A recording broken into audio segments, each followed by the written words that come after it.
In today's video, I'm going to unpack in detail of why so many of you struggle to receive the love that you really wish for. Most women don't realize that the reason they feel so disconnected from their feminine energy has nothing to do with not knowing how and everything to do with not feeling safe. And I'm not talking about physical safety necessarily, although for many that's part of the story as well. I'm talking about a nervous system that is stuck in survival, a body that is constantly bracing for danger, a heart that's constantly guarded and enclosed, and a mind that is constantly hypervigilant. And you cannot fake softness when your system is screaming that it is not safe to let go. So, this conversation today isn't about how to be more feminine so you can attract a man. It's not about how to look or how to move, how to dress or flirt. It's going to be about understanding why your body resists surrender, why your mind resists trust, why your energy feels tight and offensive and anxious or controlling, even when all you want is to be loved and taken care of. Even when you follow through on your daily journaling and clean girl aesthetic and minimalistic routines and yoga and Pilates and all of that. Because let's be real, if we're being really fully honest here, women, most women, crave to be met and held and led. You crave the kind of man who creates safety through presence and direction and stability. You want the kind of masculine energy that makes your body soften instantly, but you can't just decide to receive that if your whole system was wired to never let anyone get too close. This is why feminine embodiment isn't something that you learn in a weekend course. You cannot just learn it by watching yet another masterclass on how to become that girl this summer. It's not a checklist of feminine traits or a script for what to say to a man. It's simply about regulation. It's about your nervous system being able to stay soft even when things feel unfamiliar and uncomfortable or even scary, right? It's about building a relationship with your body so that when your mind tries to go into control mode, which it will, when your ego tries to come up and narrate your life, which it will, you can recognize it and consciously choose a new way. Because the thing is, control is not your power, it's your protection. And where does that need to control come from? Well, if we're being honest and looking back in time, we always had to rely on another person, specifically a man, right? Without a man, you would have been unsafe and at risk for your life. Without a man, you couldn't go out. Without a man, you couldn't leave your home. Without a man, you couldn't buy anything for yourself. Without a man, you couldn't open a bank account, you couldn't close a bank account. Without a man, you couldn't work. Without a man, you couldn't walk home alone at night without the fear of being, trigger warning, raped, assaulted, or mugged. Without a man, you basically couldn't properly live. So, for starters, that's what our nervous system is already conditioned to, and it's been passed down through generations for hundreds and even thousands of years. Without a man or without another person, we aren't safe, we aren't free, we aren't able to live, right? That's the system, that's the conditioning, that's the program. And nowadays, for most of us, that control came from a very real place as well, right? So it doesn't just have to be generationally. Maybe you had to grow up too fast. Maybe you were let down, abandoned, traumatized, hurt, or ignored. Maybe you were praised for being the strong one. Maybe the only time you ever felt safe was when you were the one holding it all together. But that hyper independence that helped you survive, and that guardedness that kept you safe when no one else did, it's now the very thing that's blocking you from the connection that you actually crave. Because you say you want love, but your energy says don't come too close. You sabotage it the minute that it gets too real. You say you want a man to lead, but you take the lead before he even has the chance. So you basically emasculate him by taking over the wheel yourself. You say that you want to receive, but your body feels more comfortable doing it all yourself. So, what's the real issue?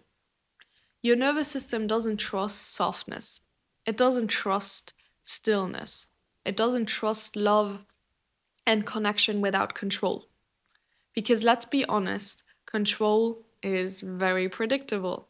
If you're in control, you cannot get disappointed, you cannot get abandoned, you cannot get hurt, at least not in the same way, right? So when someone shows up and says, let me take care of you, your mind might want that, but your body is like, nope, hell to the no.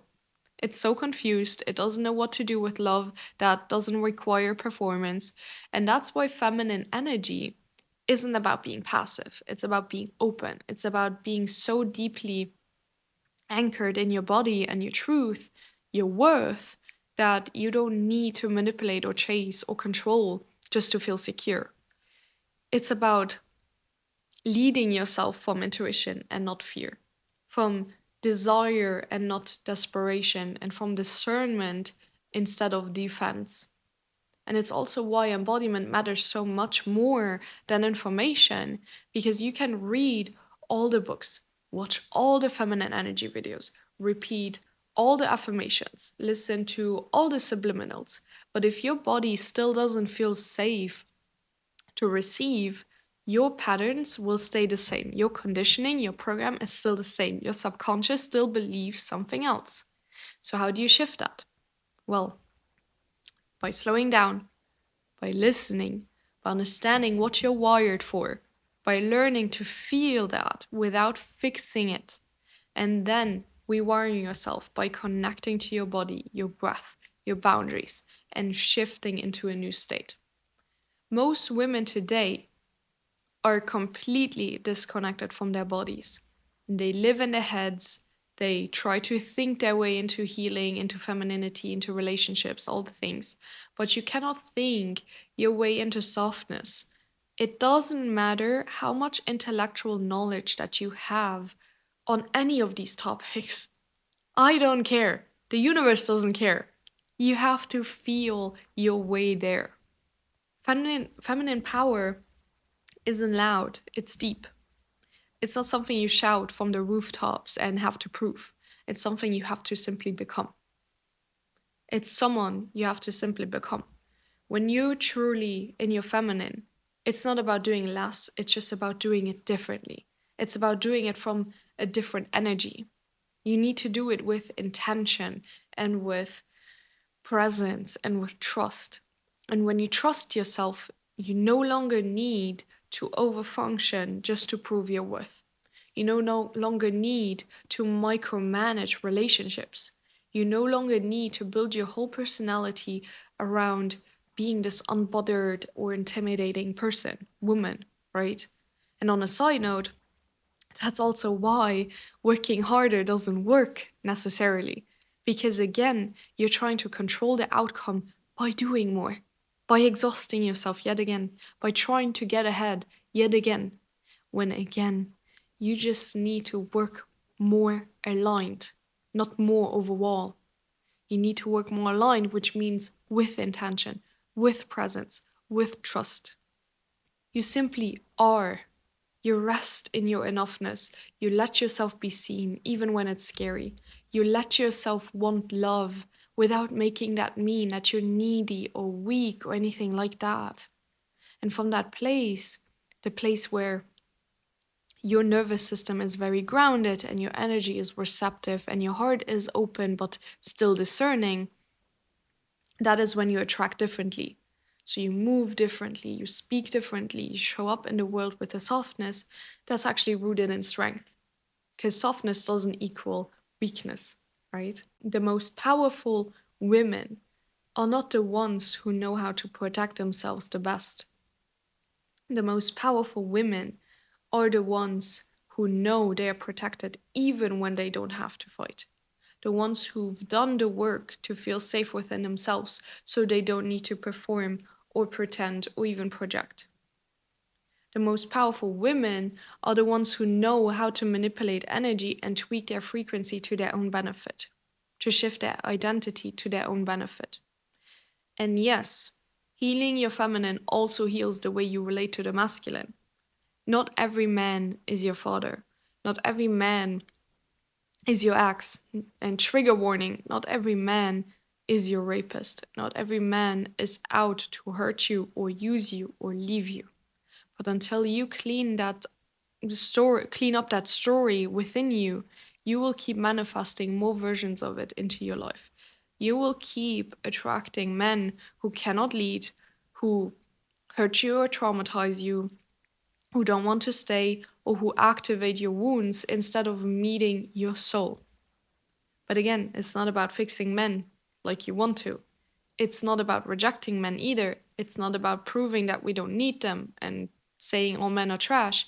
It's about becoming the kind of woman who knows how to choose, who knows the difference in these men, who knows in what's better for her, in what's actually aligned for her, who knows how to receive, who knows how to be fully in her feminine without fear, who knows that the feminine can and should be whole on its own, just like the masculine should also be whole on its own, so that both can come together in a harmonic union, as it's supposed to be by nature, by design.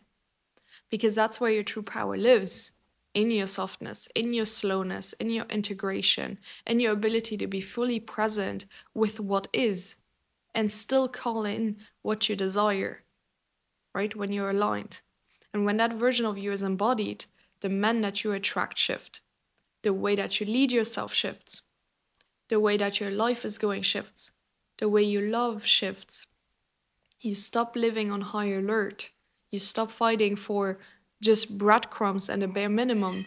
And you stop performing for approval. You just become. You become the woman who is both soft and unshakable. And from there, everything changes. And that is exactly what we're all about in my Coming Home to Yourself membership, because I'm teaching you how to become your most confident, healthy, and healed and empowered self, so that you can become that version of yourself that has it all, that attracts it all effortlessly, easily, abundantly.